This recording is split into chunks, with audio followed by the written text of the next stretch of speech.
ॐ अखण्डलमण्डलाकारं व्याप्तं येन चराचरं तत्पदमदर्शितां तस्मै श्रीगुरवे नमः। गुरु ब्रह्मा गुरु विष्णु गुरुदेव महेश्वर गुरुरेव परम ब्रह्म तस्मै श्री गुरवे नमः। हे कृष्ण करुणा सिंधु दीनबंधु जगत पते गोपेश गोपिका कांत राधा कांत नमस्तुते। तप्त कांचन गौरांगिनी राधे वृंदावनेश्वरी विश्वभानुसुते देवी प्रणमामि हरिप्रिये। ओम नमो ब्राह्मण्याय देवाय गो ब्राह्मण्य हिताय च जगद्धीताय कृष्णाय गोविंदाय नमो नमः। নীলাচল নিবাসায় নিত্যায় পরমাত্মনে বলভদ্র সুভদ্রাবান জগন্নাথাইতে নমো নমঃ। জয় শ্রীকৃষ্ণ চৈতন্য প্রভু নিত্যানন্দ শ্রী অদ্বৈত গদাধর শিবাসাদি গৌর ভক্তবৃন্দ। জয় শ্রীকৃষ্ণ চৈতন্য প্রভু নিত্যানন্দ শ্রী অদ্বৈত গদাধর শিবাসাদি গৌর ভক্তবৃন্দ। হরে কৃষ্ণ কৃষ্ণ কৃষ্ণ হরে হরে হরে রাম রাম রাম হরে হরে। তমেব মাতা চ পিতা তমেব বন্ধুশ্চ সখা তমেব বিদ্যা দর্বিণং তমেব সর্বমম দেব দেব। শ্রীমদ্ ভাগবত একাদশ অধ্যায়ে মন্বন্তর আদি কাল বিভাগ বর্ণন। মৈত্রমণি বললেন, হে বিদুর, পৃথিবী প্রভৃতি কার্যবস্তুর যত ভগ্নাংশ হতে পারে তার মধ্যে সূক্ষ্মতম যে অংশ যার আর বিভাজন হতে পারে না, যে সূক্ষ্মতম অংশ কার্যে পরিণত হয়নি, অন্যের সাথে অসংখ্য যুক্ত অবস্থায় এক সেই পদার্থকে পরমাণু বলে জানবে। এই পরমাণু যখন পরস্পর মিলিত অবস্থায় থাকে তখন মানুষের ভ্রমবশত সেই সব পরমাণুর সমষ্টিগত এক অব্যয়ের প্রতীত হয়। এই পরমাণু যার সূক্ষ্মতম অংশ অবশিষ্টভাবে নিজেদের সামান্য স্বরূপে অবস্থিত, সেই পৃথিবী ইত্যাদি কার্যসমূহের মিলিত অবস্থার সমষ্টিগত অথবা সমগ্র রূপ নাম পরম মহান। এই সময় তার মধ্যে প্রলয় আদি অবস্থা ভেদের প্রকাশ হয় না, নতুন পুরাতন ইত্যাদি কালভেদের জ্ঞান হয় না, আর ঘট পটাদি ভিন্ন ভিন্ন বস্তুরও কল্পনা হয় না। হে স্বজন শ্রেষ্ঠ বিদুর, এইভাবে বস্তু সমূহের সূক্ষ্মতম ও বিরাটতম স্বরূপের বিবেচনা করা হলো। অনুরূপ ভাবে যে কাল পরমাণু প্রভৃতিতে ব্যক্ত হয়ে ব্যক্ত পদার্থ সমূহের ভক্তা এবং সৃষ্টি ইত্যাদিতে সামর্থ্য, সেই অব্যক্ত স্বরূপ ভগবৎ রূপী মহাকালেরও সূক্ষ্মতা ও স্থূলতা অনুমান করা সম্ভব। যে কাল এই জগৎ প্রপঞ্চের পরমাণু অবস্থা ভোগ করে সেই কাল পরমাণু পরিমাণ অতি সূক্ষ্ম, আর যেই কাল সৃষ্টি থেকে প্রলয় পর্যন্ত জগৎ প্রপঞ্চের সমষ্টিগত অবস্থা ভোগ করে তাকে পরম মহৎ বলা হয়। দুটি পরমাণু মিলে একটি অণু, আর তিনটি অণুর মিলনে এক এসো রেণু হয়। এই এসো রেণু অত্যন্ত লঘু। জানালা পথে প্রবিষ্ট সূর্য রাশিতে এই এসো রেণুকে শূন্য ভেসে বেড়াতে দেখা যায়। যে কাল তিনটি এসো রেণুকে ভোগ করে বা তিনটি এসো রেণুকে অতিক্রম করতে সূর্যের যে সময় লাগে তাকে ত্রুটি বলা হয়। 100 ত্রুটিকে বোধ বলা হয়, আর 3 বেদে 1 লভ হয়।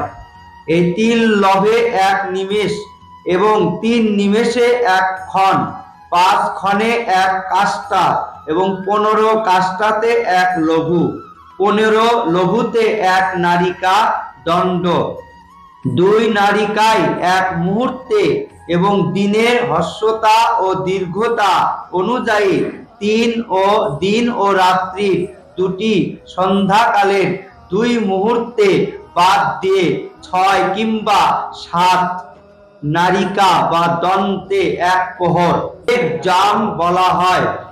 এই জাম বা প্রহর দিন এবং রাত্রির প্রত্যেকের 4 ভাগের 1 ভাগ পরিমিত হয়। নারিকা বা দণ্ডের পরিমাণ বলা হচ্ছে 6 পাল পরিমিত।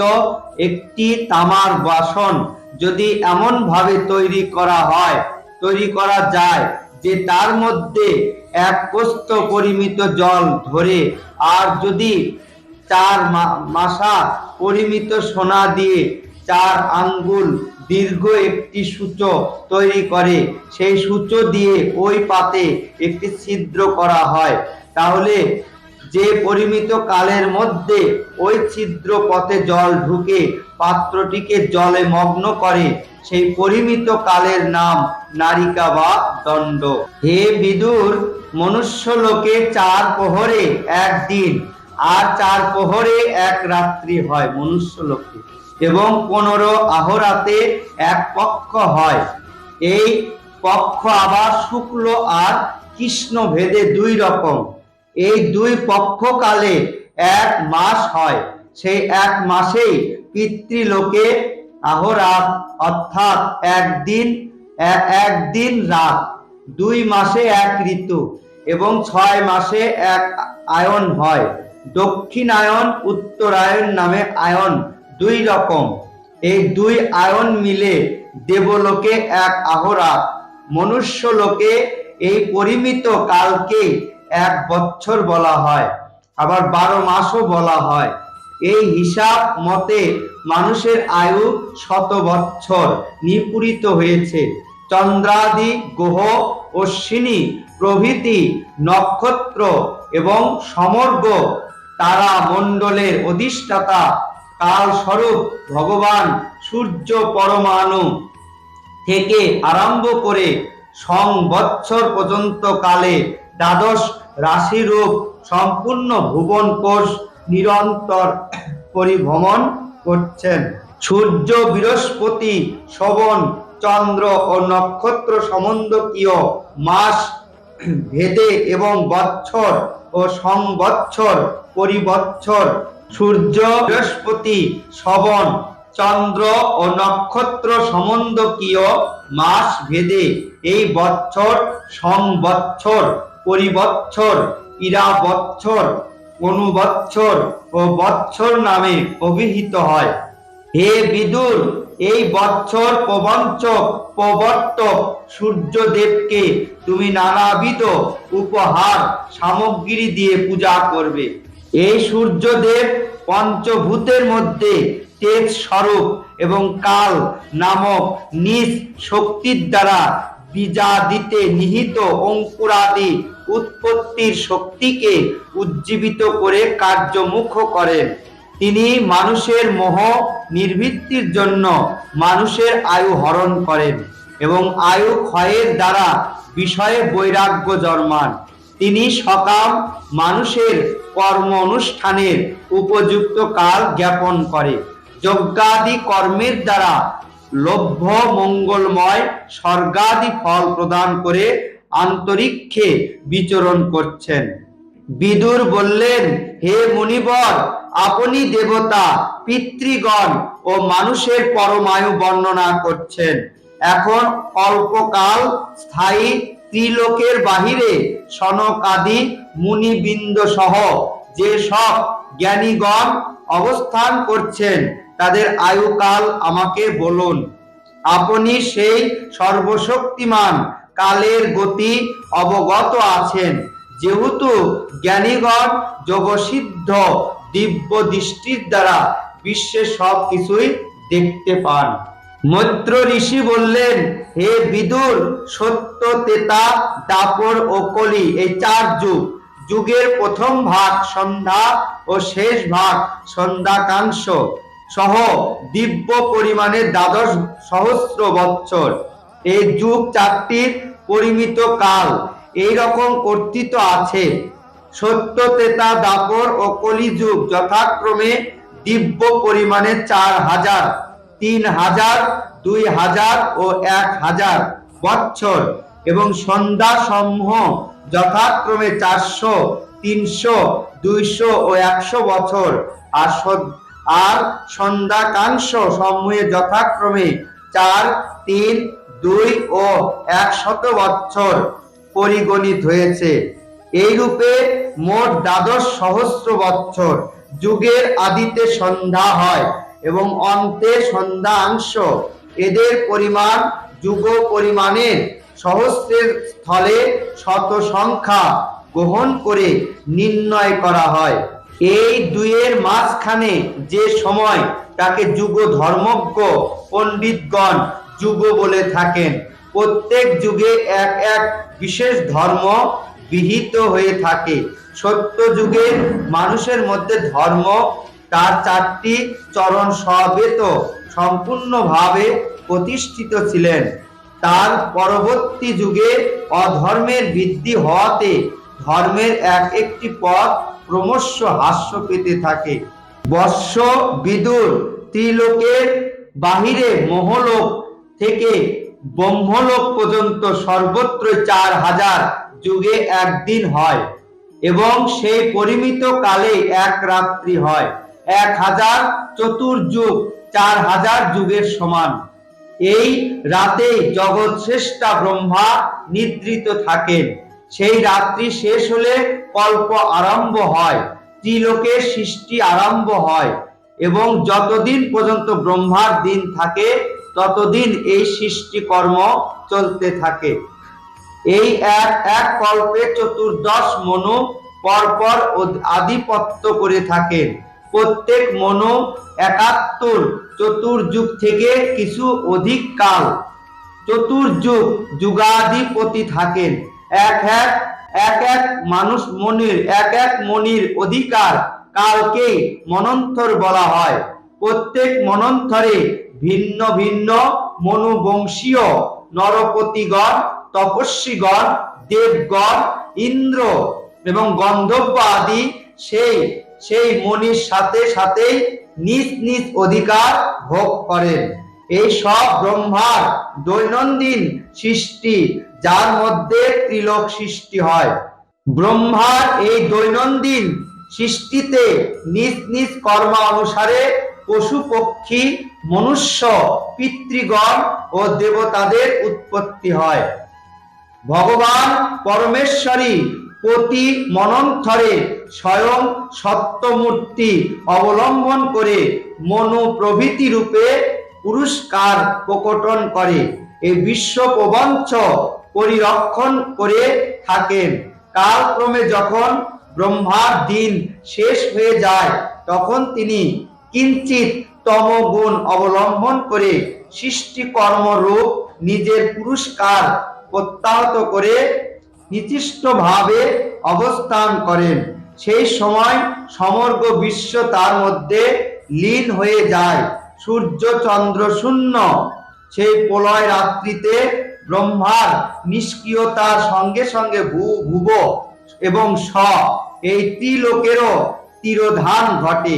সেই সময়ে শ্রী ভগবানের শক্তি স্বরূপ সংকর্ষণ মুখ নির্গত অগ্নির দ্বারা ত্রিলোক দগ্ধ হতে থাকে। সেই জন্য সেই উত্তাপে ব্যাকুল হয়ে ভুণ্ড প্রভৃতি মহর্ষিগণ মোহলোক থেকে জনলোকে চলে যান। এরই সাথে প্রবল প্রলয় ঝড়ায় উদ্দোলিত হয়ে সপ্ত সমুদ্রে উত্তাল তরঙ্গে ত্রিলোককে প্লাবিত করে দেয়। তখন সেই প্রলয় জলধির মধ্যে ভগবান শ্রীহরি অনন্ত রূপ শয্যা শয়ন করে যোগ নিদ্রা অবলম্বন করে মুদ্রিত নয়নে অবস্থান করেন।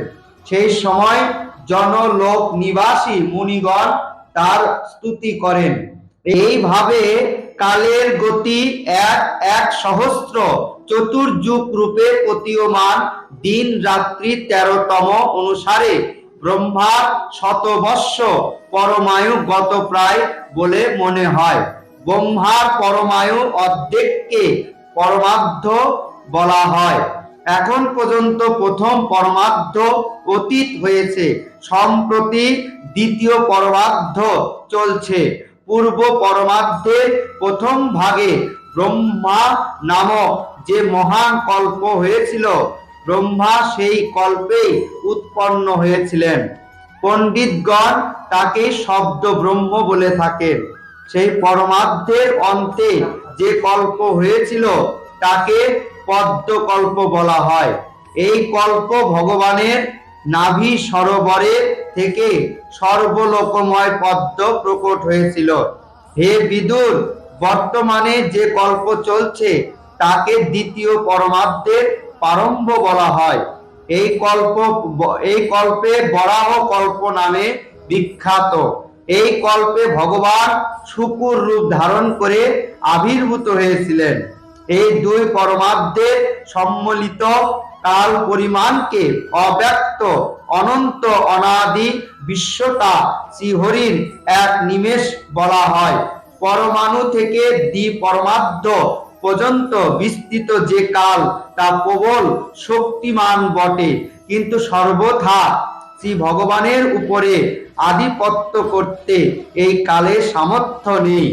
দেহ গো হাতি অভিমানী ব্যক্তিদের উপরই এই কাল প্রভুত্ব করতে পারে।